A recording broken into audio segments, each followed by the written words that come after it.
Aujourd'hui, sœurs et frères, ce n'est pas à nouveau, mais ce dimanche, il vient souligner la proximité que l'on peut avoir avec le Seigneur. Alors, il faut savoir que notre Dieu est un état dans lequel nous nous devons de nous mettre afin de pouvoir marcher dans ses pas, afin de pouvoir le faire vivre en nous, en le devenant, ce qui vient assez bien résumer ce que l'on appelle la Trinité. Mais alors, comment se mettre en état de Dieu ? Quel élément peut-il déclencher cela? Nous pouvons aujourd'hui rencontrer un premier élément de réponse dans la première lecture d'Isaïe qui nous dit « Cherchez le Seigneur tant qu'il se laisse trouver ». Alors, tant qu'il se laisse trouver.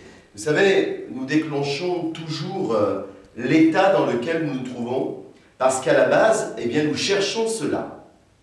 Dieu, c'est la même chose. Il nous faut aller le puiser, le chercher dans son abondance d'amour, le cueillir comme une fleur parmi ces millions de fleurs qui forment son état, qui forment son être, et le faire nôtre en quelque sorte. Donc le faire nôtre, cela signifie le devenir, encore une fois, le rendre vivant, comme je vous le disais à l'instant. Puisque la Genèse nous explique que Dieu créa l'homme à son image, l'homme-femme, l'homme et la femme, à son image, il les créa.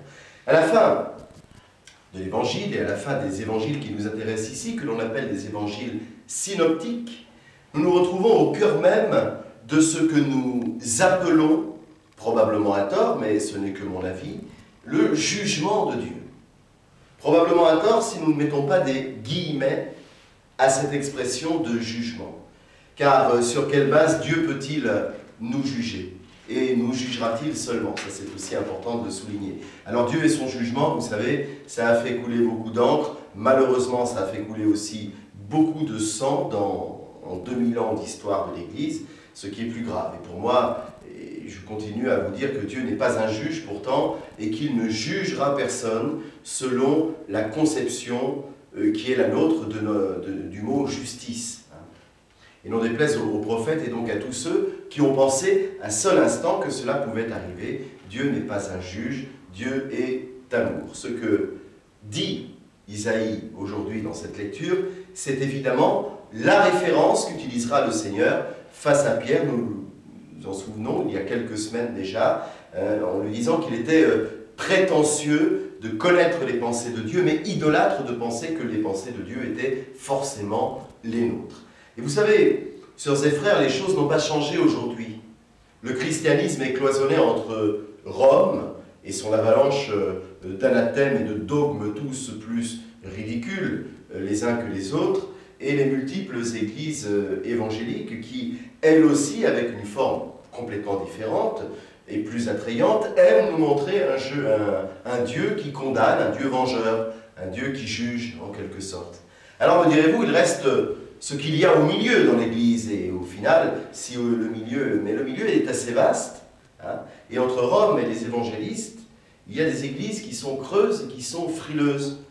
Il y a bien souvent, non pas le néant, parce que le Seigneur nous dit que là où 2 ou 3 sont assemblés en son nom, il est au milieu d'eux, mais il y a quand même, justement, il n'y a que le Seigneur, je veux dire, il y a pas mal d'ouvriers qui sont en panne, dirons-nous. L'Église, un peu des faux culs qui ne pensent qu'à organiser des kermesses plutôt qu'à se mettre en marche sur le chemin de l'Évangile, qui, s'il demande certaines exigences, parce qu'il demande des exigences, le chemin de l'Évangile, n'est en aucun cas un chemin où il faut se fouetter sempiternellement. Donc dans cette modeste chapelle, devenons, si vous le voulez bien, l'Église du milieu, la forte, celle qui va renforcer les creux, les passages à vide, celle qui se chargera d'être vraie et de faire un pont entre ces deux extrêmes, qui inflige Dieu au final comme une punition, comme une correction au lieu de l'offrir comme un état dans lequel nous devons d'être. Et dans Matthieu, Jésus se prend encore à revenir là-dessus, dans cette longue parabole qui peut choquer, il est vrai dans un premier temps, mais dans laquelle nous pouvons faire la comparaison nécessaire entre la justice de Dieu et celle des hommes. Car si Dieu n'est pas un juge, eh bien la justice de Dieu, elle existe bel et bien quand même. Nous allons voir donc, on va essayer de voir comment, parce qu'on ne peut pas avoir des certitudes quant à ce que Dieu pense, ce serait trompeur et pas bien. Donc cette justice divine et humaine, qui est la nôtre, et divine qui est celle de Dieu, elle vient alors s'expliquer bien d'une manière assez objective, car elle est fondée, cette justice, sur des critères qui sont similaires, c'est-à-dire les mêmes codes, les mêmes lois, etc. Et normal, puisque la justice divine est ainsi faite pour l'humanité. Cette justice va trouver ses racines sur un droit et sur une égalité de traitement des contrats. Alors décidément, ce passage d'évangile est tombe pile poil, en tout cas avec l'actualité du moment, l'actualité française, avec une réforme du Code du travail qui vient de se faire, etc.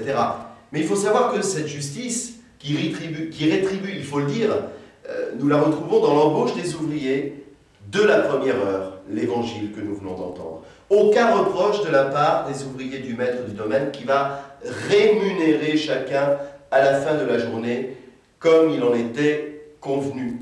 Il faut donc savoir que la conception de ce qui est juste vient aussi reposer sur des critères de mérite, sur des critères de compétence et aussi de responsabilité, ce qui est quand même très important. Parce qu'en effet, ces ouvriers, ils sont mieux payés que les derniers. Vous vous rendez compte? Il faut réguler cela par des lois, car ça ne peut pas durer avec, pour revenir à aujourd'hui, le risque de la compétition, de la rivalité, la logique des concours, la conquête du pouvoir, tout ce qui risque de s'installer si nous laissons faire cela, si, à son époque, le maître du domaine laisse faire cela. Alors, ce dernier va se comporter de manière différente avec les autres ouvriers, c'est-à-dire avec ceux qui ont été embauchés en cours de journée.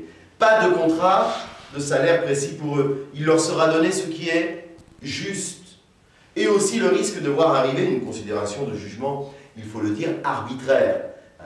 Aussi, effet de surprise, au moment où le maître commence à rémunérer les derniers en leur donnant le même salaire que celui promis au premier, il s'est forcément passé donc quelque chose. Mais la parabole ne vient pas nous dire quoi. Il a peut-être laissé parler son cœur ou encore employé un principe équitable davantage qu'une égalité juridique. Impossible de comprendre le pourquoi du comment de l'entre-deux, de ce volte-face, on va dire, dans la parabole.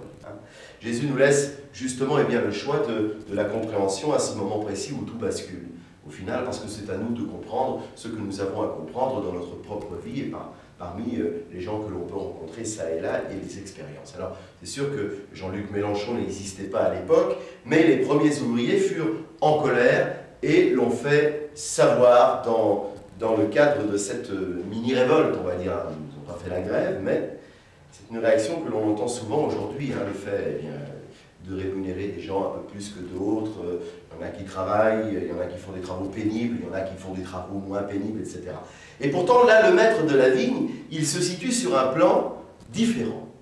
Un peu à l'image, plutôt donc qu'un patron, des parents, lorsqu'ils font face aux difficultés premières de leurs enfants. C'est la voie de la compréhension et de la bonté qui va se faire entendre. Vas-tu me regarder avec un œil mauvais parce que je suis bon, dit le maître de la vigne. La parabole souhaite en tout cas nous faire comprendre que ces derniers, ces plus petits, ceux sur lesquels nous n'aurions pas parié grand-chose, sont les premiers pour Dieu, et que c'est en tout cas dans ce sens que va la justice de Dieu. À l'inverse de la nôtre, qui aurait tendance à mettre KO ce qui est déjà abîmé, au lieu de le faire s'élever pour qu'il puisse devenir, s'embellir et être au final. Donc il ne s'agit pas là non plus de renverser la donne et d'être injuste avec les premiers. Ils vont conserver leur salaire, les premiers, il ne faut quand même pas l'oublier.